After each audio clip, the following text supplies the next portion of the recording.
جو روزے رکھتے ہیں وہ بڑے احترام والے ہیں،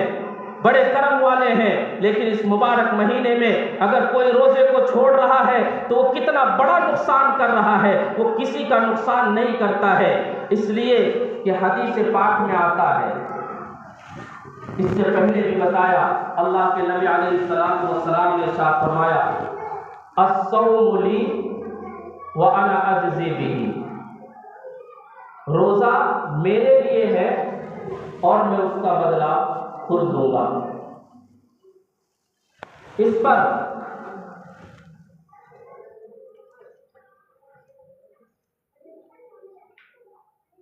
ایک بڑے عالم جن کا نام ہے حضرت سفیان ثوری رحمۃ اللہ علیہ، وہ اپنی ایک کتاب میں شعب الایمان میں لکھتے ہیں روزے کی کتنی بڑی فضیلت ہے، روزہ ہمیں کہاں ساتھ دے گا، روزے کو چھوڑ کر کے ہم کیا نقصان اٹھا رہے ہیں، وہ ذرا غور کریں،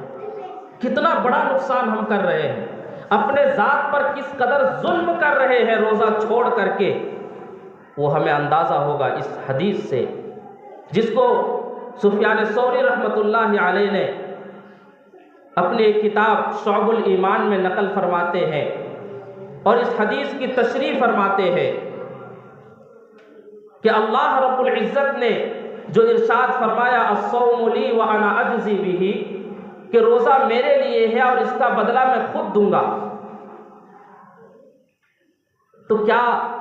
اس حدیث کی تشریح کیا ہے؟ وہ آگے لکھتے ہیں کہ اللہ کے نبی علیہ السلام نے ارشاد فرمایا کہ لوگ اللہ کے سامنے بہت سارے نیکیوں کو لے کر کے آئیں گے، بہت سارے عبادتوں کو لے کر کے آئیں گے،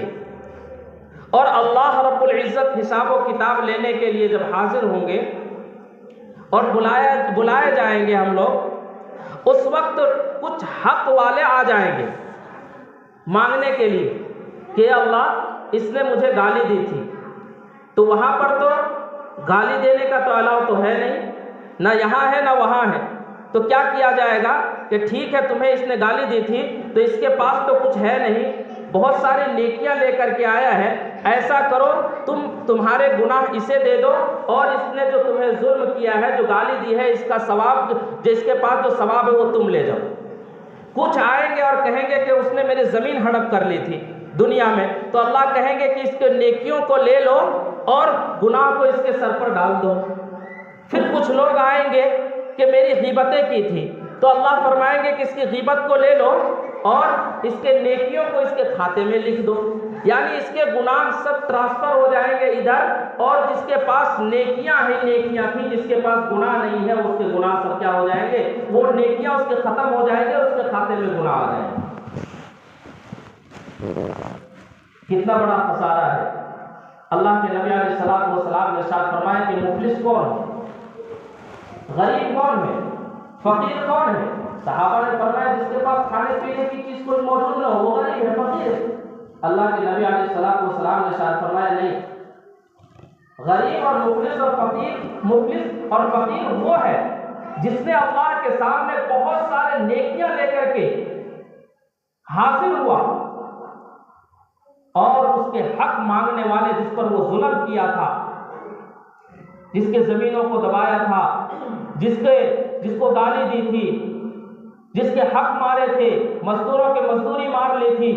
یعنی وہ حق والے آئیں گے اور اللہ کے سامنے پیش کریں گے تو اللہ تعالیٰ اس کے نیکیوں کو اسے دے دیں گے اور اس کے گناہ کو اسے دے دیں گے، اسے مفلس کہا جاتا ہے۔ اب آگے جو مقصد ہے یہ بیان کرنے کا کہ رمضان المبارک کے روزے کا ثواب اللہ رب العزت نے اپنے ذمے میں لیا ہے۔ اللہ رب العزت جو ہے روزے کا ثواب، زکوٰۃ کا ثواب، حج کا ثواب، نماز کا ثواب، بقیہ عبادتوں کا ثواب اللہ رب العزت فرشتوں سے لکھوا دیتے ہیں، فرشتے لکھ لیتے ہیں اور وہ رجسٹر میں آ جاتا ہے۔ لیکن ایک ثواب کی ذمہ داری غور سے سنیں، کتنی بڑی فضیلت ہے روزے داروں کے لیے، اور روزے دار خوش ہو جائے اور شدید ہمت کے ساتھ اور مستقل مزاجی کے ساتھ اللہ کا شکر ادا کرتے ہوئے ہم روزے کی پابندی کرنے والے بن جائیں، اس لیے کہ آگے بہت بڑی فضیلت آنے والی ہے جس کی ہم سب کو ضرورت پڑے گی۔ اس وقت کا عالم یہ ہوگا یوم یفر المرء من اخیہ وامہ وابیہ وصاحبتہ وبنیہ لکل امرئ منہم یومئذ شأن یغنیہ وجوہ یومئذ ناظرہ۔ جس وقت کوئی کسی کا ساتھ دینے والا نہیں ہوگا، اس وقت ایک سہارا ہوگا اللہ کا کرم اور رحم۔ تو آگے جو میں تشریح کرنے جا رہا ہوں، مولانا حضرت سفیان ثوری رحمۃ اللہ علیہ کے نقل کردہ حدیث کے ذریعے سے کہ وہ نقل فرماتے ہیں کہ الصوم لی وانا اجزی کا فائدہ کہاں ہوگا اور اس کا مقصد کیا ہے؟ تو وہ فرماتے ہیں کہ تمام اس کے گناہ نیکیوں کو اللہ رب العزت گنہگار کو دے دیں گے اور گنہگاروں کے گناہوں کو اسے دے دیں گے، اس کی نیکیاں ختم ہو جائے گی، پھر گنہگاروں کے گناہ اس کے دے دیے جائیں گے۔ لیکن اللہ رب العزت نے وہ دفتر کا حساب ہو رہا ہوگا کہ اس کے دفتر میں اتنی نیکیاں ہیں، اتنے گناہ ہیں، تو دفتر کا حساب کلیئر ہو گیا، ختم ہو گیا، اب وہ پھنس گیا، اب وہ جائے گا کہاں؟ تو اللہ رب العزت نے جو روزے کا ذمہ اپنے میں لیا ہے کہ روزے کے بدلہ میں خود دوں گا، وہ رجسٹر میں نہیں ہے، وہ رجسٹر میں لکھا ہوا نہیں ہے۔ اللہ رب العزت نے فرمایا روزے کا بدلہ میں خود دوں گا، اور اللہ رب العزت جب کسی کو روزے کا بدلہ دیں گے تو پھر یہ نہیں کہیں گے کہ ہم اتنا ہی دیں گے، 10 دیں گے، 20 دیں گے، 25 دیں گے، بلکہ جب وہ پھنس جائے گا اور اس کے پاس گناہ ہی گناہ موجود ہوں گے تو اللہ رب العزت اپنے عطایا کو ظاہر کریں گے اور روزے کا بدلہ دینا شروع کریں گے، اس گنہگار کو بھی جنت میں پہنچا دیں گے۔ روزے کا بدلہ اللہ رب العزت نے اپنے ذمے میں اس لیے لیا ہے کہ اگر کوئی بندہ پھنس جاتا ہے، نیکی کر کے بھی آتا ہے لیکن گناہ کی بنا پر وہ گناہوں کی وجہ سے وہ پھنس جاتا ہے، تو روزے کا بدلہ میرے ذمے میں ہے، جب میں اپنے بندے کو روزے کا بدلہ دوں گا تو اس جہنم کے گڑھے سے نکال کر کے جنت میں پہنچا۔ کتنی بڑی فضیلت ہے، کتنے بڑے فضیلت سے ہم محروم ہو رہے ہیں بہت سارے لوگ کہ جس وقت کوئی سہارا نہیں ہوگا یہ روزہ سہارا بنے گا۔ اللہ نے روزے کا بدلہ اپنے ذمے میں اسی لیے لیا ہے تاکہ اپنے بندوں کو مار سکے، اسے جنت میں داخل کر دیا جائے۔ اللہ رب العزت نے جنت کے 8 دروازے بنائے ہیں اور ہر دروازے میں لکھا ہوا ہے کہ نمازی اس دروازے سے داخل ہوں گے،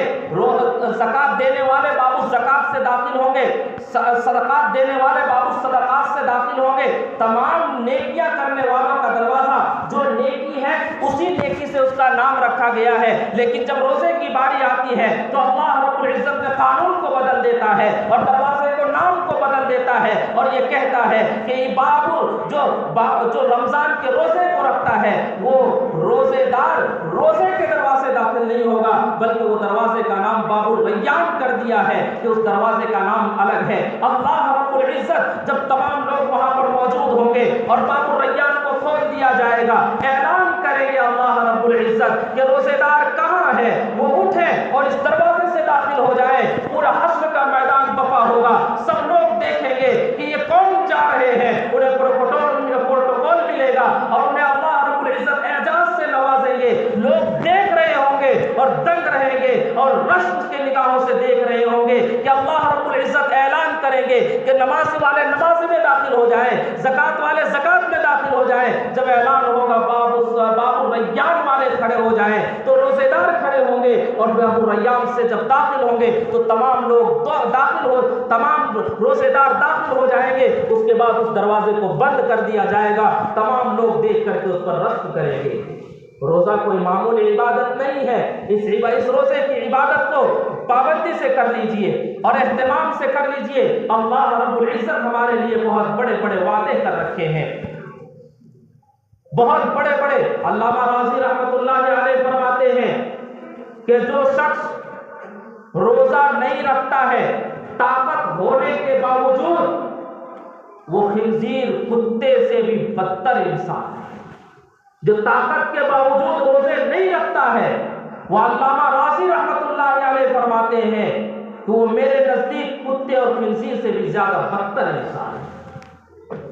اس لیے روزے کو نہ چھوڑیں، روزے کی پابندی کریں، اہتمام کریں۔ اگر اللہ کے سامنے حاضر ہونا ہے اور اللہ کے سامنے حاضر ہو کر کے اگر جنت میں داخل ہونا چاہتے ہیں اللہ کے رحم و کرم پر، تو اللہ کے سامنے اور اللہ کے لیے روزے کی پابندی کریں۔ اللہ تعالی ہم سبوں کو روزے کی مکمل پابندی کرنے کی توفیق عطا فرمائے۔